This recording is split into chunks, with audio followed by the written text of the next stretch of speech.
প্রিয় ভিউয়ার্স, আসসালামু আলাইকুম। কেমন আছেন আপনারা সবাই? তো অনেকে আমাকে বলে যে কাঁচায় মাছ আবার কীভাবে রান্না করে খায়। অনেকে হচ্ছে লবণ হলুদ মরিচ মেখে হচ্ছে তেলে ভেজে তারপর রান্না করে পেঁয়াজ মরিচ দিয়ে।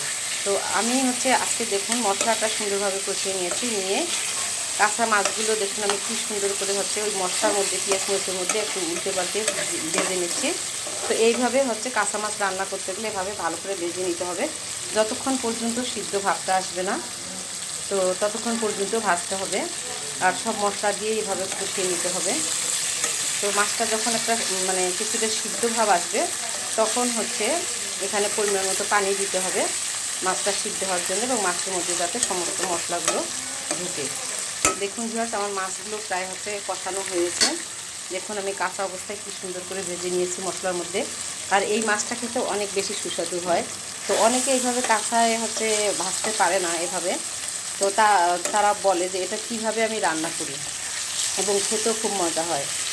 তো ভিউয়ার্স, যারা কখনো এভাবে রান্না করে খাননি তাদের জন্যই আজকের এই ভিডিওটা। অবশ্যই আপনারা চেষ্টা করবেন এভাবে রান্না করার এবং অবশ্যই খেয়ে আমাকে কমেন্টস করবেন কেমন হয়েছে। তো ভিউয়ার্স, আপনারা ভালো থাকবেন, সুস্থ থাকবেন। আপনাদের সাথে আবারও দেখা হবে নতুন কোনো ভিডিওতে। আল্লাহ হাফেজ।